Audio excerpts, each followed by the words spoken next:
Night.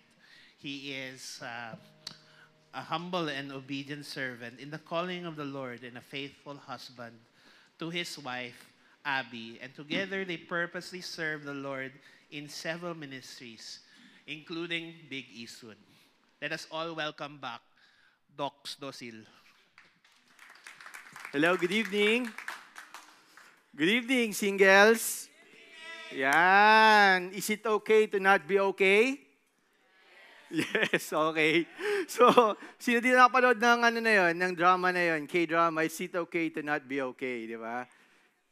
Fun fact, no, dalawang K-drama lang yung time ng pandemic na medyo talagang nahook ako, no? One is Crash Landing on You, and the other one is it okay to not be okay?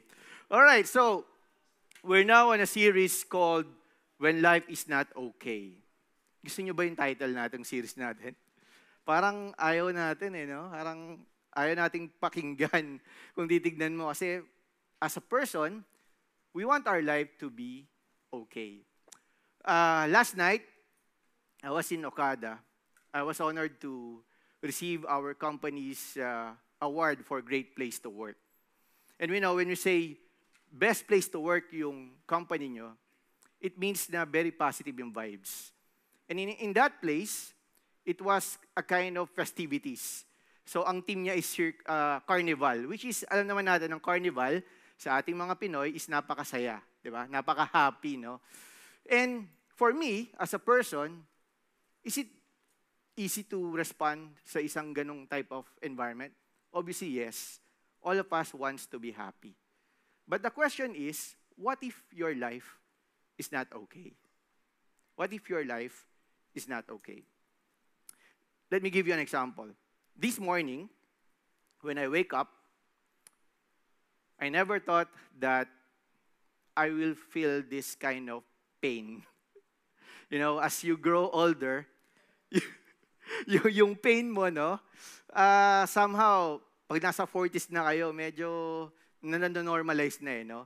So pag bata pa kayo, wala pa kayong nararamdaman pain. But little by little, as you grow older, yung pain parang magiging part na ng buhay niyo talaga, no? And this morning, no, I was reminded na may message ako tonight because I woke up with a very painful legs. Naranasin na ba yan, magkaroon ng cramps in the middle of the night? Yung masarap yung tulog niya, biglang inunat niyo lang yung kamay niyo, bilang, nagulat yung wife ko. And alam ko yung wife ko kailangan magising ng maaga, no? Parang iniisip ko, no, parang yung pain, the more you think about the pain, the more it gets worse. Agree ba tayo doon? The more you think about pain, the more it gets worse. So what I did, kasi iniisip ko na huwag ko maistorbo yung tulog ng asawa ko, and at the same time, gusto ko pang matulog, I just slept. And when I wake up, thank God, na wala na yung pain. So why I'm sharing that? Because each one of us here will experience pain or suffering in our lives. Nakakatakot, no? Pag-iisipin mo, nakakatakot. Parang gusto ko na lang sana laging okay yung buhay ko, no? But the reality is, there will be pain. There is a reality of pain. And for us here as singles, meron tayong different kinds of pain na kung ikukumpara natin nung bata tayo is napakalayo. When we are young, remember, anong pain yung na-experience nyo ng bata kayo? Ano na? Nadapa, di ba? So, naranasan yan. How about, sakit ng ngipin? Of course, lahat tayo, di ba? Dumaan tayo dun nung bata tayo. Pag nagkaroon ka ng beke, sino na, moms? Sakit nun, di ba? Ilalagyan ng violet yung, yung pisngi nyo. Naalala nyo dati, medyo hindi pa high-tech Parang, nakalimutan ko yung tawag doon sa violet na pinapahid Tina. O, yun. So, ayun, di ba? So, ganun lang yung mga pain. More of physical. Pero as you go into your teenage life, yan na. Yan na yung mga challenges ng heart, di ba? So, sino dito yung na-in-love nung teenager siya? Wala pa, no? wala pa. Nung high school, Medyo okay pa. Busy pa ako sa school. Pagdating ng college, yan, medyo, ano na. And pag naging singles ka na, iba rin yung, iba rin yung challenge ng pain dyan, di ba? No? So, I want to start with this reality of pain sa buhay natin. No? What is this picture? Exactly. The pain of poverty. Did you know that in the Philippines, our poverty incidence for 2023 is 10.9. And ang equivalent nun is 2.99 families. Wala silang enough amount of money to deal with the basic needs of life. Who among you here experienced poverty when they were young? Wala, mukhang ang Eastwood yata, mukhang RK mga rich kid So, personally ako, I grew up in a family na from poverty, I would say, no. I have this challenge, no, I have this pain na I don't know if I will be able to attend a school the following year. Because we are 4 in the family, and my father did not graduate high school, but he persevered, no? But during that time, syempre ang hirap, yung pain of poverty, yung isipin mo na your family is bound sa utang, and then yung mga inutangan ng parents mo, pupunta ng bahay, maniningil, and then you will hear hurtful words. Imagine 2.99 million of families are experiencing that pain. The pain of poverty. Ano yung mga related dito? Like, yung gutom. Diba? Marami sa Pilipinos ngayon, hindi nakakain ng 3 beses isang araw. Kung ikaw nakakain ngayon ng 3 beses isang araw, napaka-blessed mo na po. We are so thankful with the Lord because you are blessed. That's the pain of poverty. And ito, meron may conviction ako dito because I believe that poverty in the Philippines will be resolved if we will have a strong education system. Yun nun, parang politician, no? Hindi po ako tatakbo ng senator, no? I have always a dream of, be like Vico Soto. Naging ganun, no? No? But, that's my conviction. Because I grew up in a family na, yun nga, mahirap. And I don't think poverty is an hindrance for us not to graduate. There are a lot of schools that provide free schooling. So for me, there are a lot of generous people. And me, I'm a product of generous people. No? Yung mga tao na wala siguro magawang pera, no? Tapos papaaralin ka. No? In fact, natatawa lang ako nun kasi ang dami kong interview na inatenan nung bata ako. No?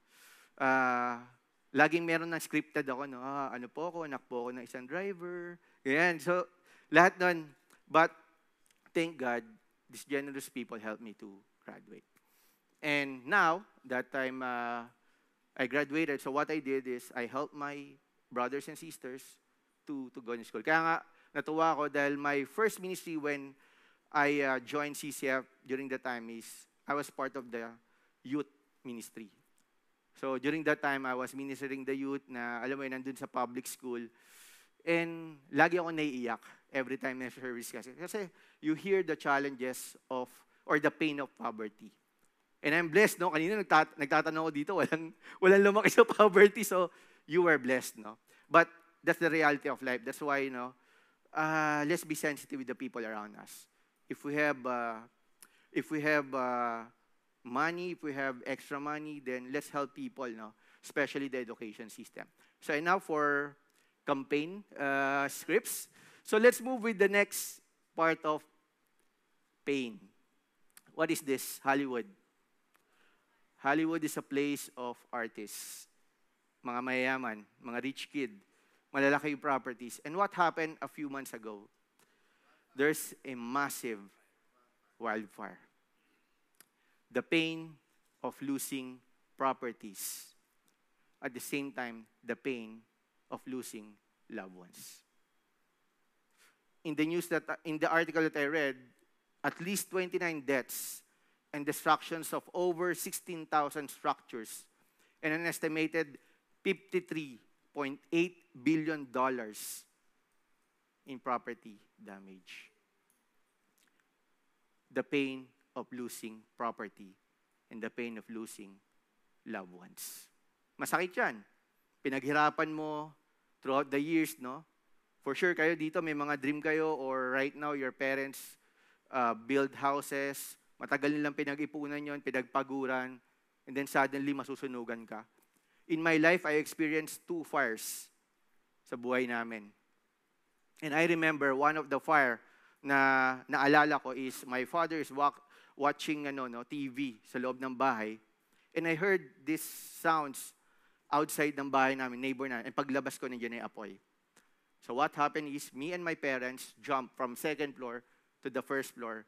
Wala kaming naiuwi. That's the pain of losing properties. Next, what is this? The pain of failure. Sino dito nag-fail? Yan. I think lahat tayo, no? Fail. Not only in terms of heart. Kasi pag singles, ganyan eh. Lalo yung mga lalaki, no? Heartbreak, busted na naman ako, sanay na ako, immune na ako. Kasi yung mga taga-CCF, daming checklist eh. Ganun na. Joke lang. Taas na standard, ganun na. So, the pain of failure, no? What I'm saying here is like, karamihan siguro dito nasa workplace. And there are a lot of failures that you experience, no? The pain of, not meeting the expectation of your boss. The pain of not meeting the expectation of your parents. Huwag na tayong lalayo, sa bahay lang. There are a lot of people or kids that are suffering depression, that are suffering disappointment because they believe their parents did not trust them. That their parents have high expectation to them, and in return, they cannot give that expectation that their parents wants them to be. So you can see in the picture, failure, depression, stress, everything. These are all painful. And I hope that one of you, if you experience this, we have this community, big, be one with God, wherein, in my experience, in times of failure, these brothers and sisters na nasa tabi nyo ngayon, I'm sure they can help you. They can help you by pointing you to Jesus, the author and perfecter of our faith. That's failure. I love this quote from a famous basketball player. Sabi nila, greatest of all time, but I'm a LeBron fan. But still, nagulat ako habang nagano ako ng message, I came across with this quote from Michael Jordan. Failure gave me strength. Pain was my motivation. Failure gave me strength. Pain was my motivation. A lot of people are afraid to fail. But you know what? Successful people, most of them, comes from failure. Jack Ma, one of the famous businessmen, ilang beses na-reject yan. Na-reject sa Harvard, na-reject sa, I think, KFC, if I'm not mistaken. But he did not stop there. After that failure, he persevered. And then, look at him now, one of the famous businessmen in the world. So that pain serves as motivation. So tayo rin. Hindi pwedeng magmumukbuk lang tayo sa pain at hahayaan natin yan. Let's use that pain as a motivation. Next is, eto na, the pain of waiting. Lord, how long? How long ba ako nasa singles ministry? It can be forever. Kami nga, married na kami, pero we're still serving the singles ministry. Hindi po doon nagtatapos ang pagsaserve, no, sa singles ministry. All are welcome po sa singles ministry kahit married ka na, no. How long? The waiting is killing me, God, no. Gusto niyo ba mag-wait? Lahat tayo ayaw, no. Kanina, I was struggling, no. I was waiting for my time. Ito yung medyo challenge pag nag-i-speak ka eh. Alam mo yung gustong-gusto mo na umakyat para matapos ka na. Pero si JB ko ano-ano pa kinikwento. Di ba? Habang tumatagal, pero I love you, bro. JB is my good friend of mine, so he's done a good job kanina, no, in hosting our event for tonight, no. So yon, nakapagod mag-waiting, no. And I'm sure kayo din, no. Nung pagka-graduate nyo, nakapagod yung waiting of the right company. Meron bang ganun? Meron bang right company? Meron ba? Di ba? Waiting na sana yung sweldo ko enough na sa gusto ko. Mangyayari ba yon? I don't think so. Kasi tayo, pag lumipat tayo sa isang company, tataas sweldo natin, bibili tayo ng ganito. And then after a few months, we're looking forward for the annual salary increase again. Because wala tayong kakontentuhan as a person, no? So the waiting is killing me, God. So it's really hard for us to wait. On the other side, personally, there was a time in my life that I'm really suffering from the pain of waiting. From the beginning, when I got job, I tell myself, gusto ko na mag-asawa. Gusto nang bumuo ng pamilya. Kasi sobrang frustrated ako na sabi ko parang, yung family nga namin, laki sa hirap, and then nagkaroon ako ng work. Parang gusto ko nang magkaroon ng kids, no, na puprovidean mo. Parang gusto kong, kung ano yung di ko na-experience nung bata ako, ma-experience ang kid. But, it's really hard to wait.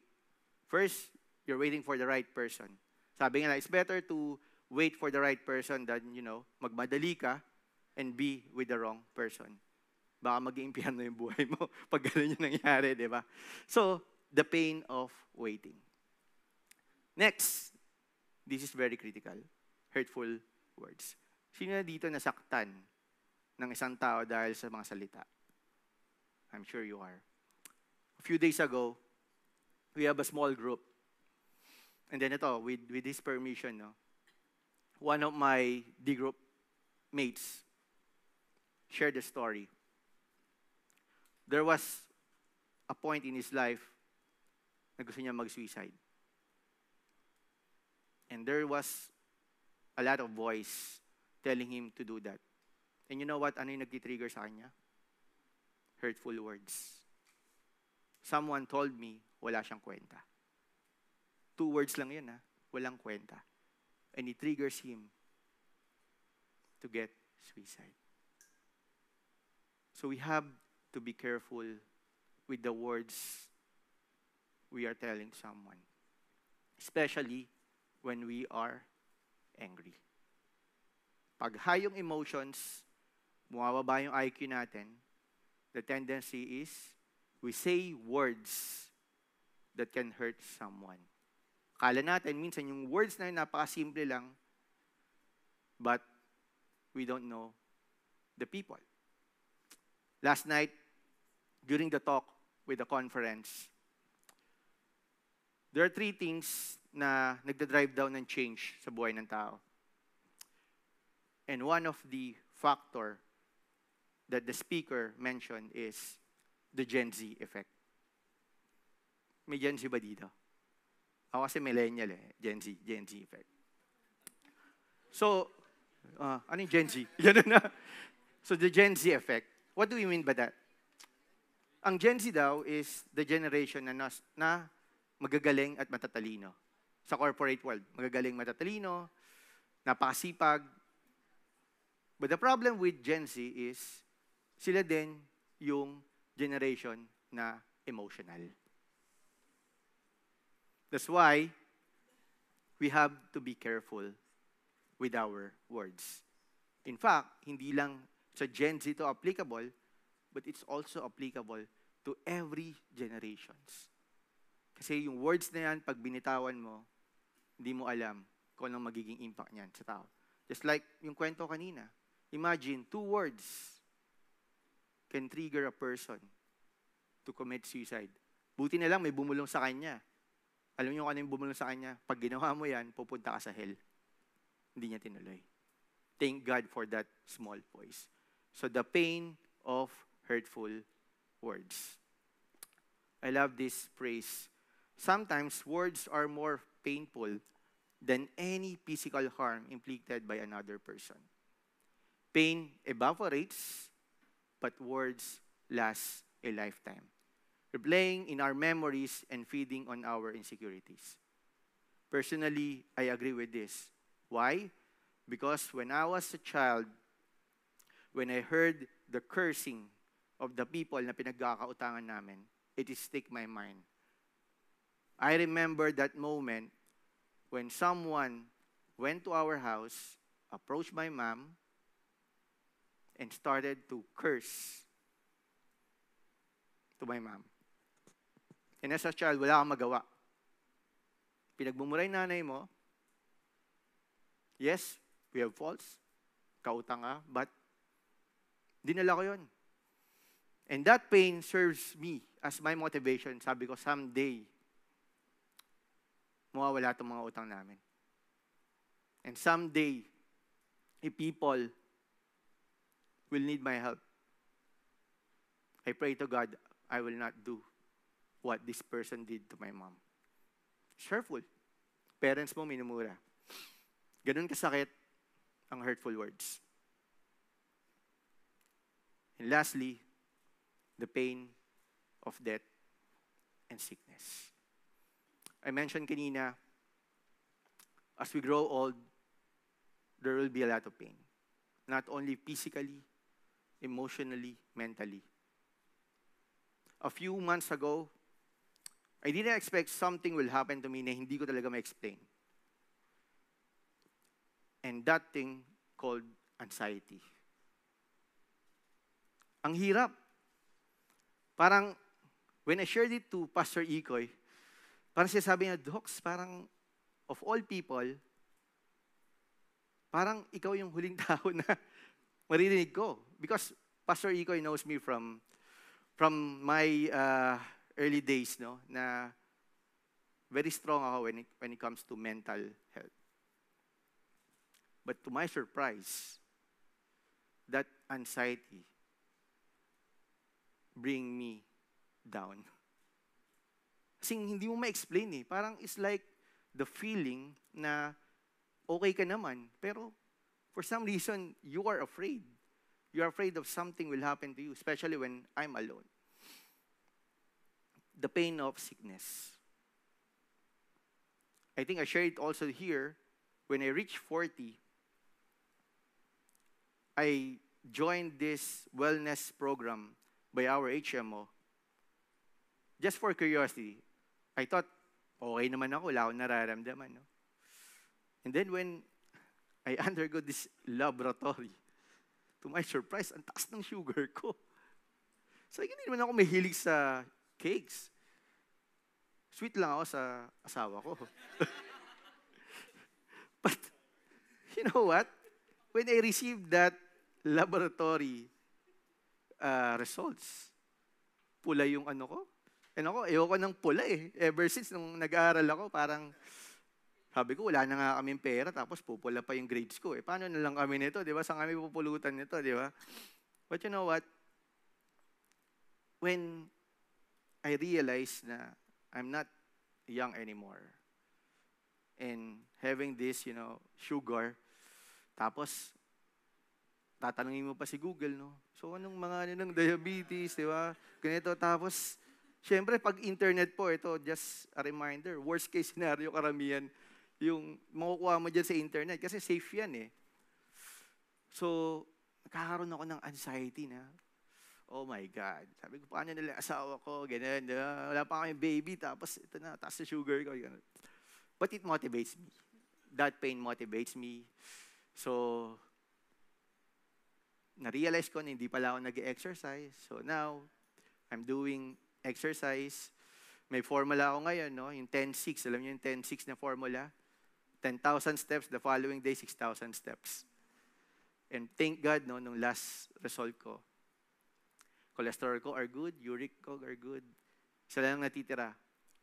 Yung sugar ko from diabetic na punta ng pre-diab. So, konti-konti lang, no? Praise the Lord, no? But that pain of sickness is really inevitable. Inevitable. The pain of death. Recently, we have a good friend from Big. Sama namin yon sa programs, sa mga puyatan namin and everything.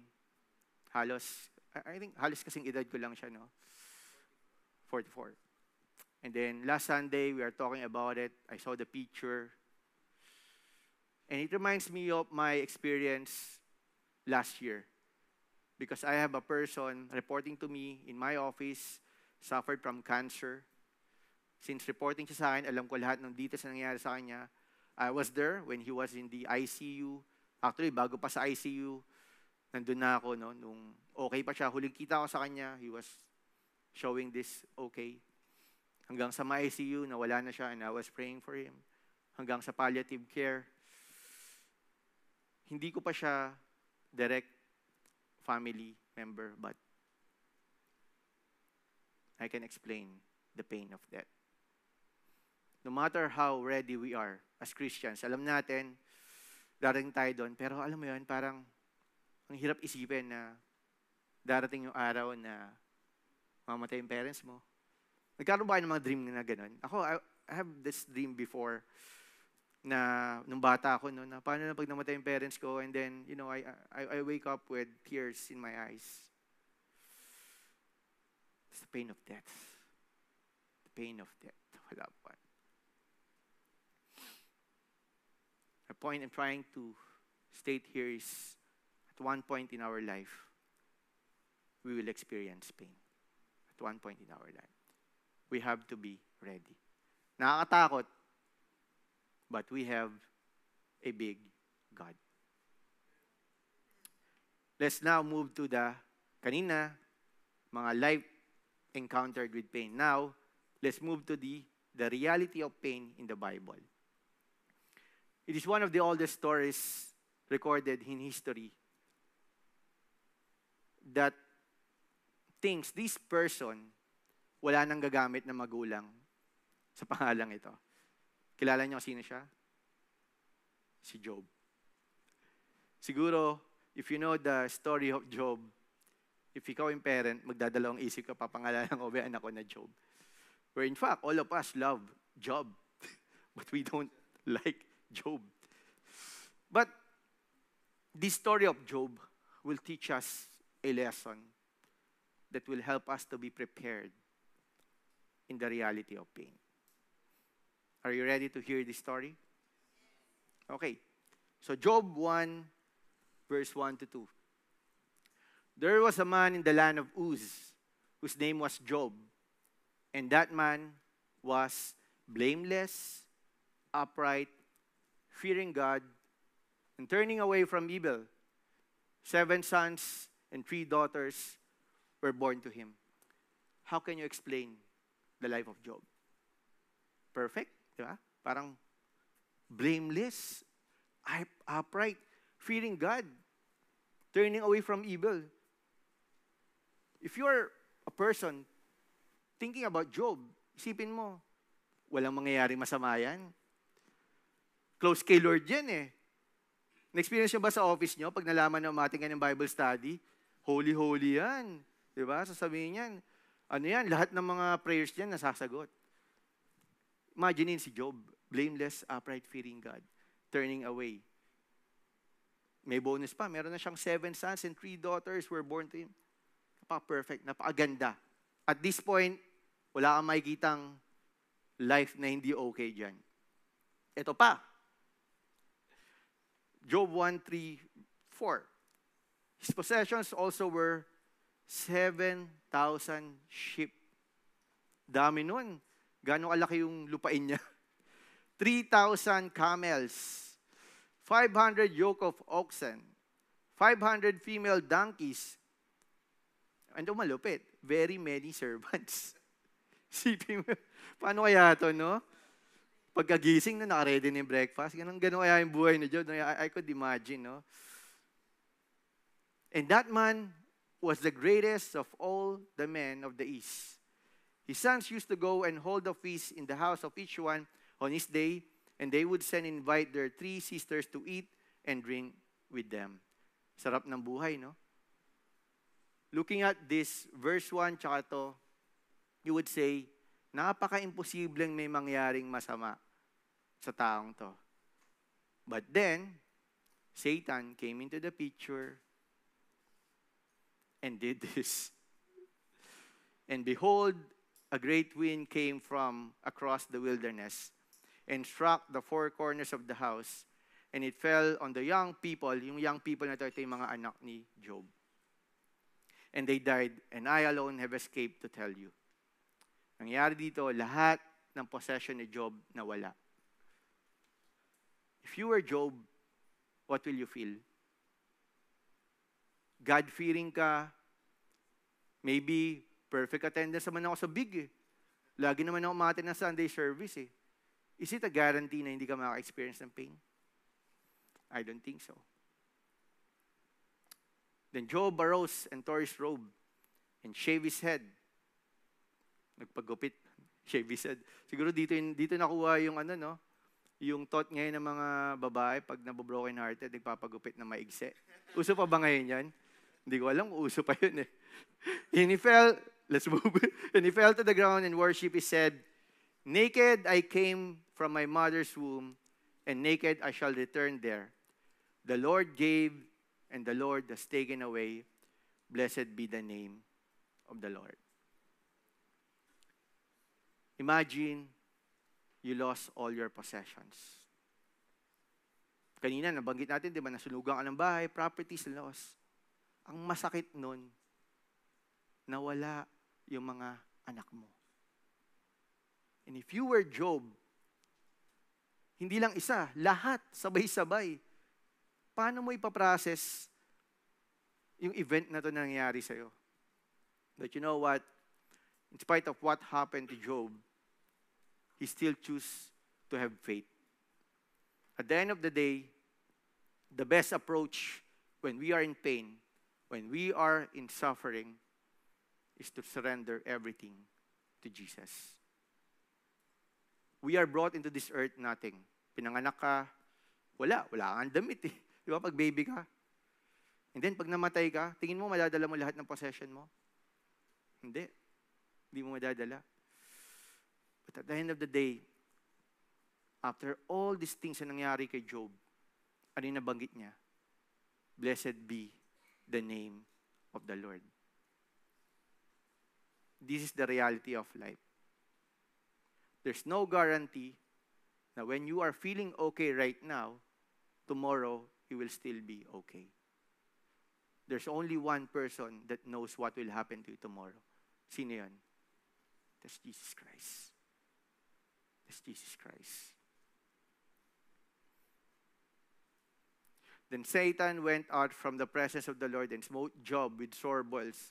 Ito, hindi pa nakontento. Tinira pa si Job yung health niya. Nag-deteriorate. Parang pag ikaw si Job, parang ayaw mo na mag-church. Ayaw mo na umatin na CCF. Parang, personally ako I will confess sa inyo, no, nung mga unang times na umatin ako ng CCF, sabi ko, Lord, parang ayoko na umatin ng CCF. Lagi na lang akong batid sa mga babae dito.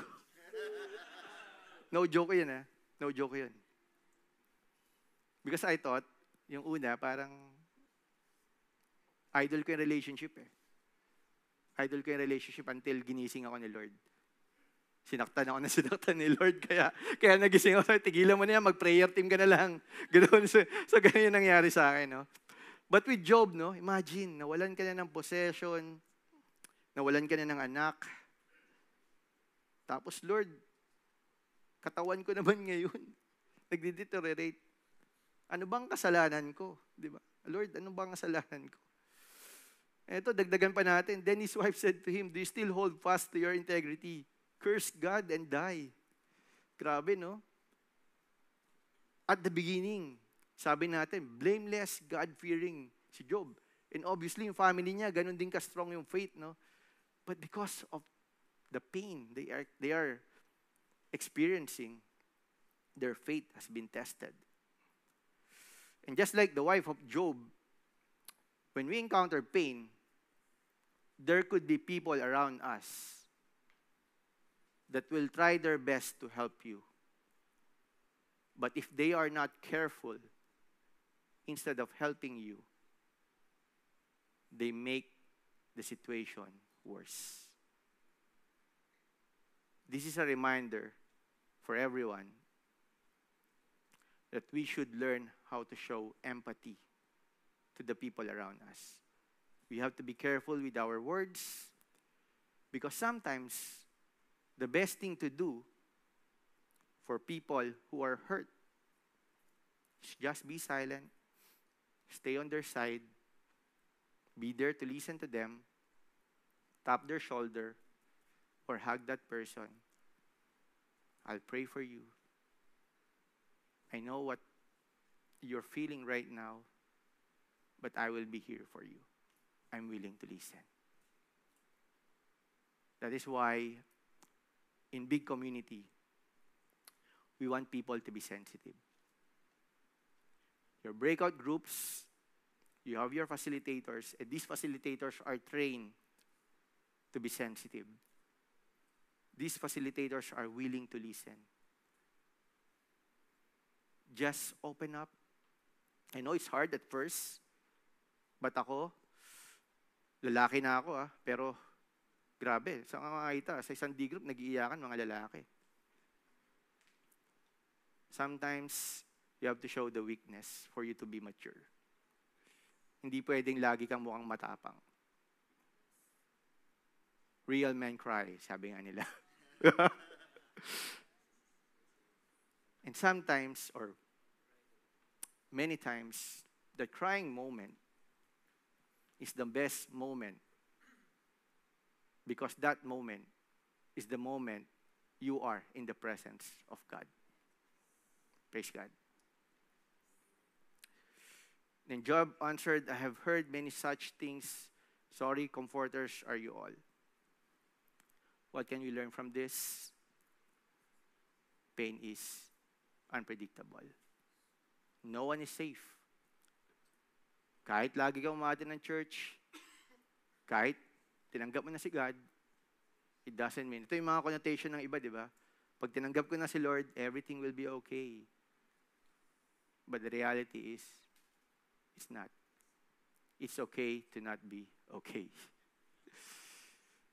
So I want to share this verse for you to, to help us to process the pain and the suffering that life will offer to us. Sabi sa 1 Peter 4:12-13, Beloved, do not be surprised. That's the first thing. Stop being caught off guard. Stop being surprised. The natural attitude for us when we are suffering is to look for people to blame.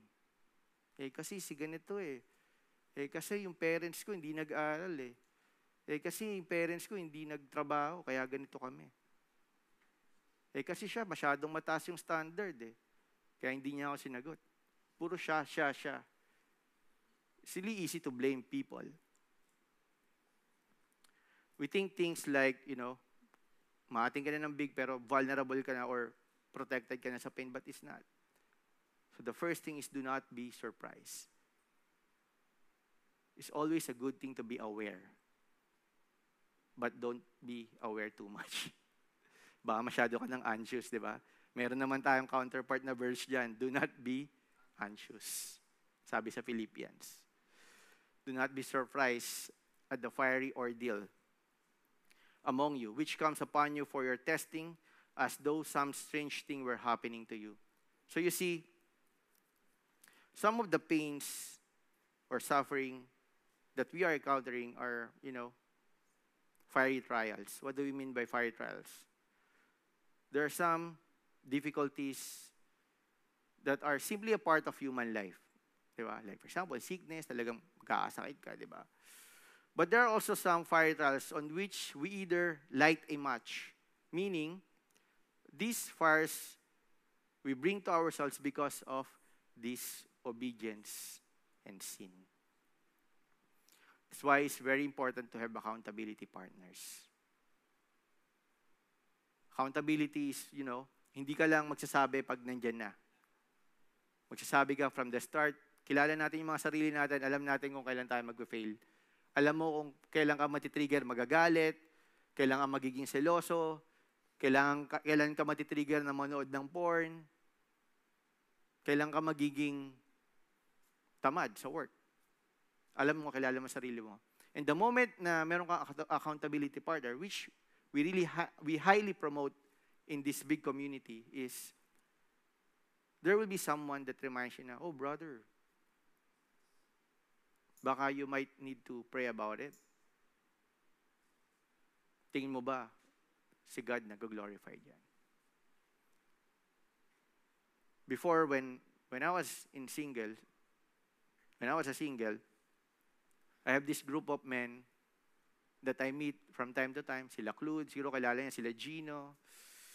And I praise God for these brothers because itong mga brother na to, in good times and in bad times, nandyan sila. And I hope that you will find here in this place accountability partner that is sent by the Lord, that will help you to grow more in Christ-likeness rather than to grow more in the pains of the world. So, beloved, do not be surprised at the fiery ordeal among you.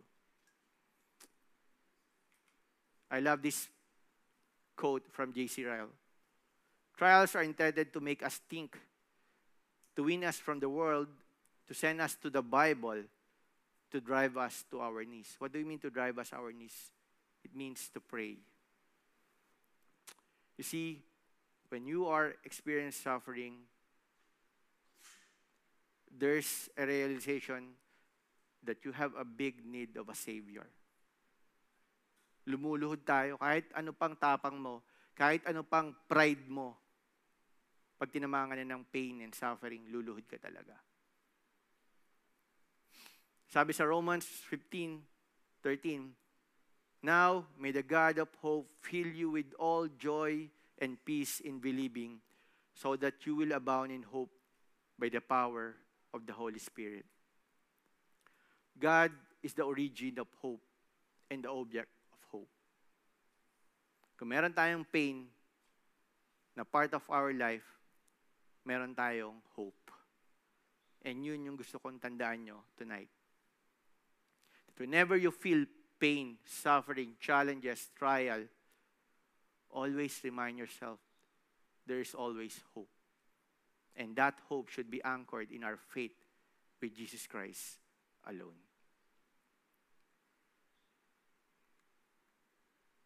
May the God of hope fill you with all joy and peace. Remember, si God is generous God. Hindi lang yan partial joy, hindi lang yan partial peace. It mentioned all joy and peace. The Lord is always there for you. Pain is real, but so is hope. And that hope can only be found in Christ. The greatest pain in the world is the pain of Jesus Christ on the cross. A few weeks from now, we will be celebrating, or we will be remembering the Holy Week, as most of the Filipinos known for. And let us be reminded that this sacrifice by Jesus is not just a simple sacrifice. It was done as a payment for each one of us. You were bought with a price. And that price is the blood of Jesus Christ.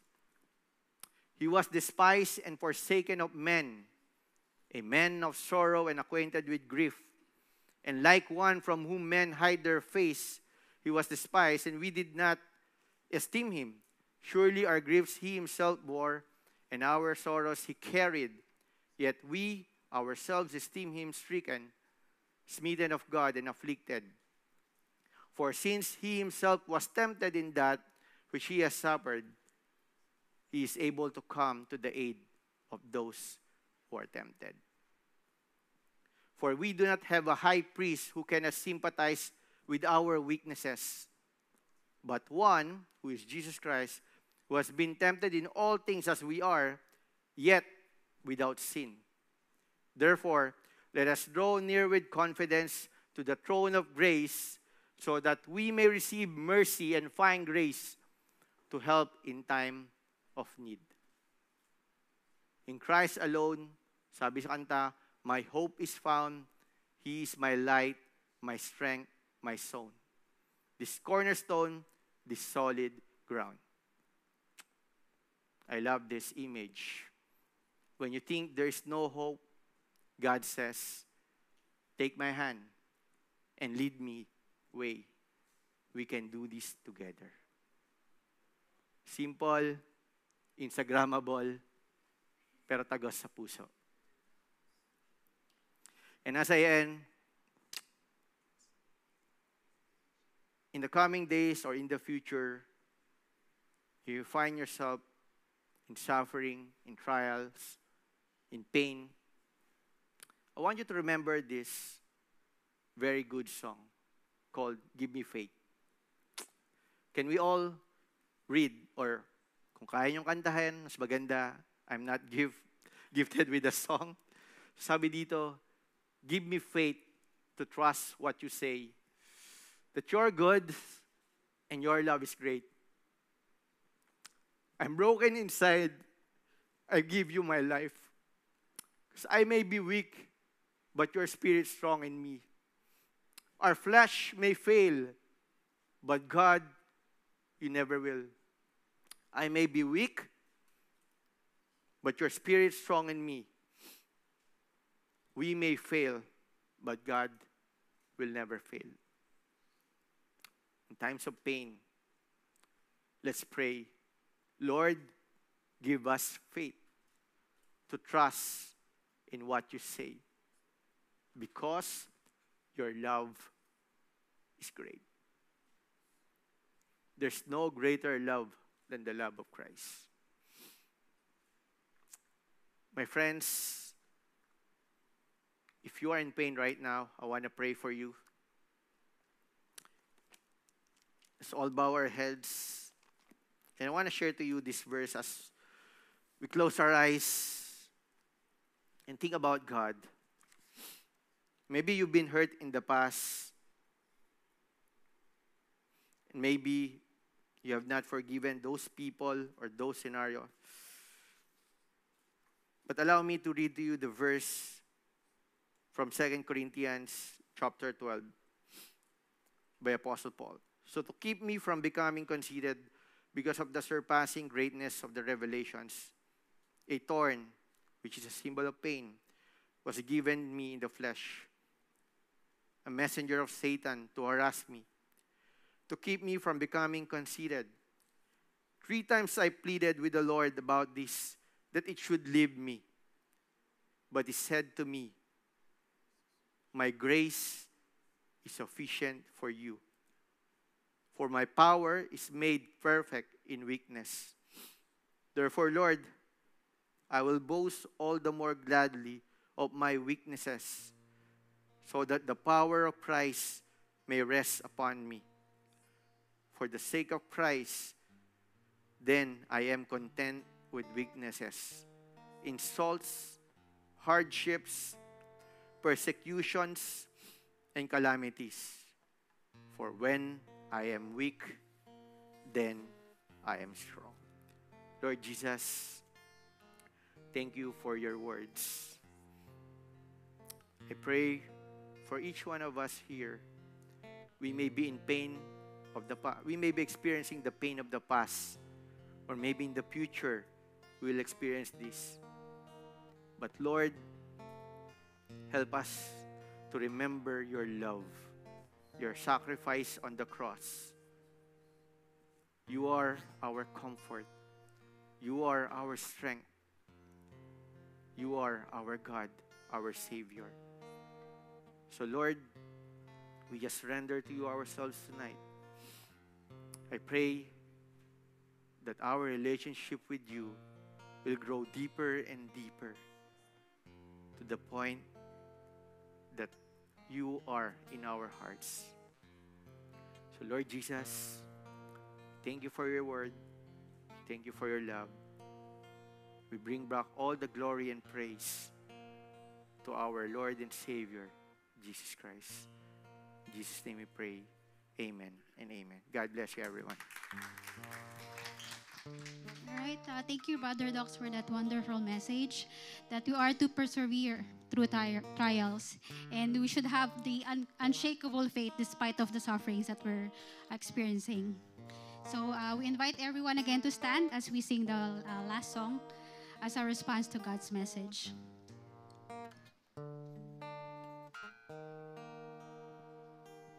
Present suffering may pass, Lord, your mercy will last.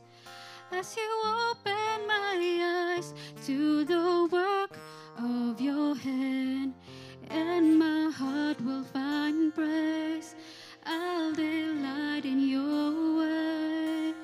As you open my eyes to the work of your hand, as you open my eyes to the work of your hand, oceans will part, nations come at the whisper of your call. Hope will rise, glory show. In my life, your will be done. Oceans will part, nations come at the whisper of your call. Hope will rise, glory show. In my life, your will be done. In my life, your will be done. In my life, your will be done. Yes, Lord, in our lives, let your will be done, O Lord. We thank you, Lord God, that in our suffering, Lord God, you are here with us, Lord God. So will you remind us, Lord God, to remain faithful and put until the end, Lord. For we know, Lord God, that our present suffering is nothing compared to the glory that will be revealed to us, Lord. So help us, Lord God, to remain faithful, to trust in you with all our hearts, Lord God, and not to lean on our own understanding, Father God. Lord, we thank you, Lord God, for your goodness and your faithfulness in our lives, O Lord God. We praise you, we worship you, Lord, and we adore your holy name, Lord God. In Jesus' mighty name we pray. Amen. Amen. Palakpakan po natin ang Panginoon. Isa pa pong malakas na palakpak. Alright. Na-bless po ba kayo sa message? Yes, okay. So of course, hindi pa po